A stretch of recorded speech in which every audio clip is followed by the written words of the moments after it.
সঠিক সময় মতো আদায় করবে ওই সমস্ত মানুষের জন্য নামাজ হাসরের কঠিন ময়দানে নামাজ তার জন্য নূর হবে। শুধু তাই নয়, নামাজ হিসাবের সময় তার জন্য এরকম ভাবে দলিল হবে, আর নামাজ তার জন্য নাজাতের কারণ হয়ে যাবে। আর যার নামাজ ঠিক থাকবে না, পাঁচ ওয়াক্ত নামাজ ঠিক মতো পড়ে না, খালি সুবহান নামাজ পড়ে, মুসলিম তো কয়েক ধরনের, ঠিক কিনা? একটা হলো 100 মুসল্লি, আরেকটা হলো শুধুমাত্র শুকরানি মুসল্লি, আরেকটা হলো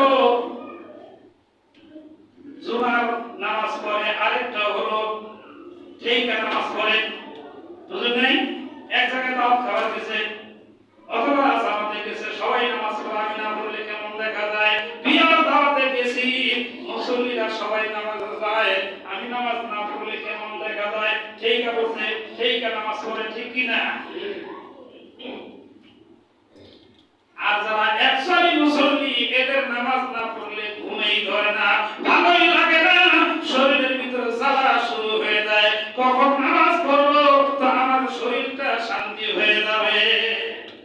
এজন্য নবীজি বলেন, যারা পাঁচ ওয়াক্ত নামাজের পাবন্দি করবে না, তাদের জন্য কোন নূর থাকবে না হাসরের কঠিন ময়দানে, তাদের জন্য হিসাবের সময় কোন দলিল থাকবে না, তাদের জন্য নাজাতের কোন উসিলাও থাকবে না, কোন কারণও থাকবে না। ফেরাউন, হামান, বড় বড় কাফের, এদের সঙ্গে তারা হাসর হবে। জোরে নাউজুবিল্লাহ। আল্লাহ আমাদেরকে হেফাজত করেন, বলেন আমিন। আমিন। তার কারণ নবীজি হাদিসের ব্যাখ্যা করতে গিয়ে বলেছেন, ফেরাউন রাষ্ট্র পরিচালনা করার জন্য সেরকম ভাবে সংসার পরিচালনা করার ক্ষেত্রে সময় দেওয়ার কারণে সে আল্লাহর হুকুম থেকে দূরে সরে থাকছে, আল্লাহর মানতে পারে নাই। এই জন্য রাষ্ট্র পরিচালনা করতে যাইয়া কেউ যদি আল্লাহর হুকুম বাদ দেয়, ওই সমস্ত মানুষের হাসর হবে ফেরাউনের সঙ্গে। আর ফেরাউনের মন্ত্রী ছিল হামান, সে মন্ত্রীগিরি করার কারণে, সেরকম ভাবে মাতাব্বরি করার কারণে, বুদ্ধিজীবী হওয়ার কারণে মন্ত্রীর তো বুদ্ধি দেয়, ঠিক কিনা? সে আল্লাহর হুকুম থেকে দূরে সরে গেছে। এজন্য কেউ যদি এরকম আল্লাহর হুকুম থেকে দূরে সরে যায়, তার হাসর হবে হামানের সঙ্গে। আর কৃপণতা করার কারণে যে সমস্ত মানুষগুলো যাকাত দিতে পারে না, কৃপণতা করার কারণে যে সমস্ত মানুষগুলো আল্লাহর ইবাদত থেকে দূরে সরে থাকে, ওই সমস্ত মানুষের হাসর হবে কারণের সঙ্গে।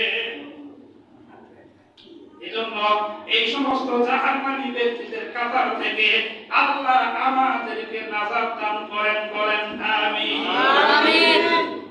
আমাদের বন্ধুগণ, আমার যাকাত প্রসঙ্গে কোরআন কারীমের সূরা তাওবার 35 নম্বর আয়াতের বিষয়ে রব্বুল আলামিন বলেন, যে সমস্ত মানুষগুলো যাকাত ফরজ হওয়ার পরেও যাকাত আদায় করে না, ওই সমস্ত মানুষের শাস্তি সম্পর্কে আল্লাহ বলতেছেন সূরা তাওবার 35 নম্বর আয়াতের ভিতরে, ওয়াল্লাযীনা ইয়াকনিজুনা আয-যাহাবা ওয়াল ফিদ্দাতা ওয়া লা ইউনফিকুনাহা ফি সাবিলিল্লাহি ফাবাশশিরহুম বিআযাবিন আলীম।